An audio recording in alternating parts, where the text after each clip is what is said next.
Hi friends, welcome to Sandhya cooking channel. இன்னைக்கு நம்ம channel மூலியமா ஒரு டிஃப்ரெண்டான ஸ்நாக்ஸ் ரெசிபி தாங்க நாம பார்க்க போறோம். அதுக்கு நான் கடலை பருப்பு 2 மணி நேரமா ஊற வச்சு எடுத்து வச்சிருக்கேங்க. இது ஃபைன் பேஸ்டா அரைச்சி எடுத்துட்டு வந்துடலாம். தண்ணி இல்லாம அரைச்சி எடுத்துக்குங்க. பாருங்க, இப்ப நம்ம இது கூடவே நம்ம ஒரு 2 வரமிளகாய் சேர்த்துக்கலாங்க. இப்ப இது கூடவே ஒரு 1/4 டீஸ்பூன் அளவுக்கு சோம்பு சேர்த்துக்கலாங்க. தேவையான அளவுக்கு நம்ம டோட்டலா உப்பு சேர்த்துக்கலாங்க. கல் உப்பு சேர்த்துக்கங்க, ரொம்ப டேஸ்டியா இருக்கும். இப்ப ஃபைன் பேஸ்டா நம்ம அரைச்சி எடுத்துட்டு வந்துடலாம்.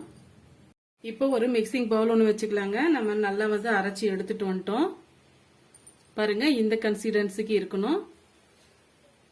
இப்ப சேர்த்துக்கலாம். இது கூட 1 டீஸ்பூன் அளவுக்கு நம்ம கடலை பருப்பு சேர்த்துக்கலாங்க. நம்ம ஊற வச்சு எடுத்து வச்சோம் இல்லையா, அந்த கடலை பருப்பு தாங்க நான் சேர்த்திருக்கேன் நான்.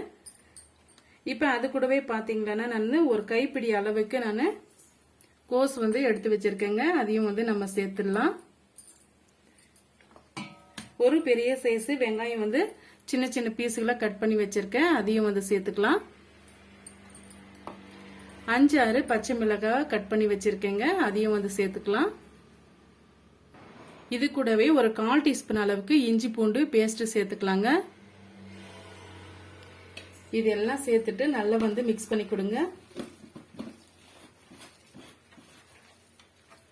இப்ப இந்த வெங்காயம் கோசு இதோட நல்லா ஒட்டி வரதுக்காக தான் நம்ம பருப்பு நல்லாவே அரைச்சி எடுத்துக்கிட்டோம். அப்பதான் நம்ம தட்டி போடுறது நல்லா ஒரு பிடிப்பு வருங்க. இப்ப இந்த ஸ்டேஜ்ல உப்பு கரெக்டா இருக்கான்ட்டு நீங்க செக் பண்ணி பாத்துக்குங்க.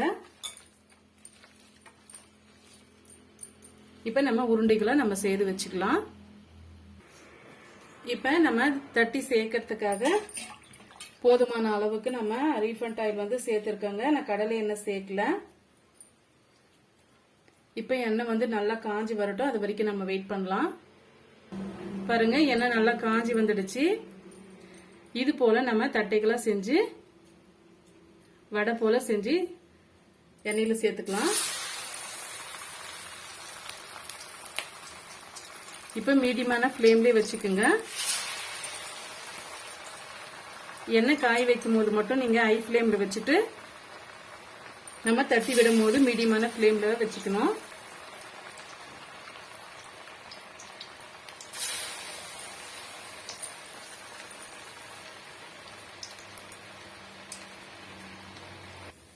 இப்ப நம்ம திருப்பி விட்டுக்கலாம்.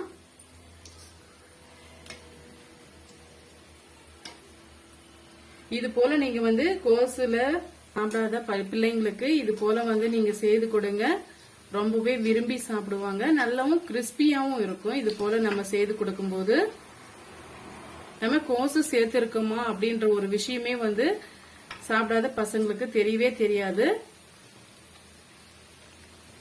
சாப்பிட்றதுக்கும் நல்லாவே மொறுமொறுப்பா இருக்குங்க. ட்ரை பண்ணி பாருங்க. பாருங்க, இன்னுமே ஒரு 2 மினிட்ஸ்க்கு நம்ம வேக வச்சு எடுத்துக்கலாம். உங்களுக்கு நல்லா சாஃப்ட் ஆயிட்டு வரணும்னா இந்த கன்சிஸ்டன்சிலேயே நீங்க எடுத்துருங்க. இல்ல இன்னும் நல்லா கிறிஸ்பியா வரணும்னா இன்னும் ஒரு 1 மினிட்க்கு நல்லா வேக வச்சு எடுத்துக்குங்க. ரொம்ப அதிக நேரம் வேக வச்சுன்னு கூட கருகி போன மாதிரி சாப்பிட முடியாது.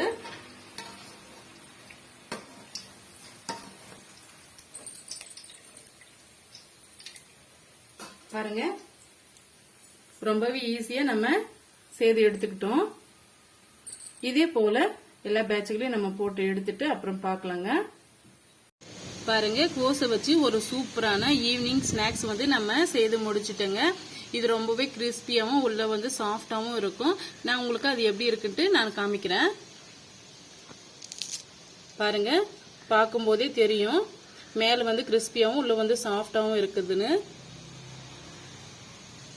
இந்த வீடியோ உங்களுக்கு ரொம்பவே யூஸ்ஃபுல்லா இருக்கும்னு நினைக்கிறேன். யூஸ்ஃபுல்லா இருந்ததுன்னா மறக்காம சந்தியா குக்கிங் சேனலுக்கு சப்ஸ்கிரைப் பண்ணுங்க, லைக் பண்ணுங்க, கமெண்ட் பண்ணுங்க, ஃப்ரெண்ட்ஸ் அண்ட் ஃபேமிலியோட ஷேர் பண்ணுங்க.